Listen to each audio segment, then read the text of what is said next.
दरार जब अंदरूनी हो तो कोई कितना छुपा ले, दरारों के गड्ढे दिखने ही लगते हैं। और जब सियासत में दरार पड़े तो कुर्सियों के भी डगमगाने की आहट सबको सुनाई देने लगती है। जेएमएम और कांग्रेस के रिश्ते अब उसी मोड़ पर खड़े हैं। अंदरूनी दरारों के गड्ढे अब साफ दिखने लगे हैं। बंगाल में टीएमसी के लिए आज से चुनाव प्रचार करेगी जेएमएम और फिर आमने सामने होंगे दोनों घटक दल। लेकिन सवाल है कि बार बार क्यों जेएमएम छुड़ा रही है अपना हाथ कांग्रेस से? क्या कोई अंदरूनी वजह है इसके पीछे? जोहार, नमस्कार, मैं मौसमी शर्मा और आप देख रहे हैं ग्लोबल मीडिया अपडेट। बंगाल की सियासत में अब झारखंड की गूंज सुनाई देने वाली है। सवाल ये नहीं है कि कौन प्रचार कर रहा है, सवाल ये है कि कौन किसके साथ खड़ा दिखना चाहता है और क्यों।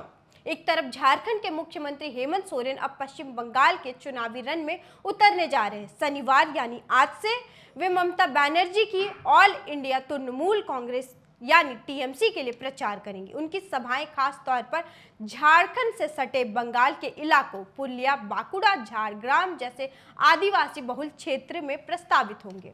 हेमंत सोरेन की ये एंट्री सिर्फ एक सामान्य चुनावी प्रचार नहीं मानी जा रही, इसके पीछे एक बड़ा राजनीतिक मैसेज छिपा है। आदिवासी वोट बैंक को साधने की कोशिश और क्षेत्रीय दलों की ताकत दिखाने की रणनीति।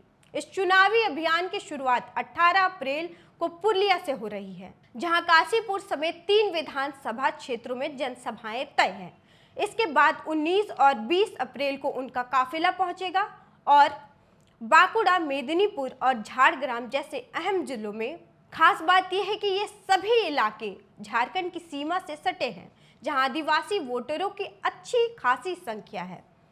झामुमो महासचिव विनोद पांडे के मुताबिक पार्टी की स्टार प्रचारक और हेमंत सोरेन की पत्नी कल्पना सोरेन भी इस अभियान में शामिल होंगी। राजनीति साफ है, आदिवासी बहुल क्षेत्रों में अपनी पकड़ का फायदा टीएमसी को दिलाना और चुनावी हवा को अपने पक्ष में मोड़ना। दौरा एक बड़ा राजनीतिक मैसेज भी दे रहा है कि बीजेपी और कांग्रेस के खिलाफ टीएमसी दल के साथ झामुमो अब एकजुट हो रहे हैं और मैदान में उतरकर सीधी चुनौती दे रहे हैं। वहीं दूसरी तरफ इसी बीच इंडियन नेशनल कांग्रेस ने भी हेमंत सोरेन से अपील की है कि वे संतुलन बनाए रखें। जहां टीएमसी मजबूत है वहां उनका समर्थन करें, लेकिन जहां कांग्रेस के उम्मीदवार मजबूत है वहां कांग्रेस के लिए भी प्रचार करें। साफ है कि गठबंधन की राजनीति में तालमेल बनाए रखने की चुनौती अब सामने है, लेकिन इसको लेकर झामुमो ने भी साफ कर दिया है कि इसे एक वैचारिक लड़ाई के रूप में देखा जाए और टीएमसी को मजबूत करना ही झामुमो की पहली प्राथमिकता है। वहीं अब सवाल उठता है कि झामुमो का यह स्वतंत्र फैसला गठबंधन बनाए रखेगा या टूट की कगार में पहुंच चुका है गठबंधन। वहीं एक और बड़ा सवाल खड़ा होता है कि क्या हेमंत सोरेन की ये एंट्री बंगाल के चुनावी समीकरणों को सच में बदल पाएगी?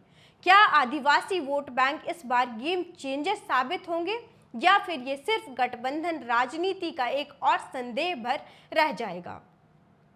आपको बता दें कि बंगाल में 23 और 29 अप्रैल को मतदान होना है और ऐसे में ये 3 दिन का दौरा चुनाव के आखिरी दौर में बड़ा गेम चेंजर साबित हो सकता है।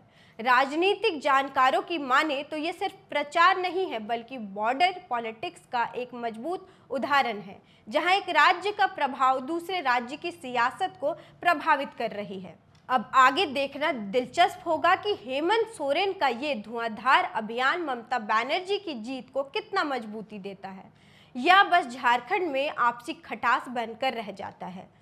ऐसे में बंगाल के इस चुनावी रण में हेमंत सोरेन की मौजूदगी सिर्फ वोट मांगने तक सीमित नहीं रहेगी, बल्कि ये तय करेगी कि आने वाले समय में विपक्षी गठबंधन की दिशा क्या होगी, एकजुटता या फिर अंदरूनी खींचतान।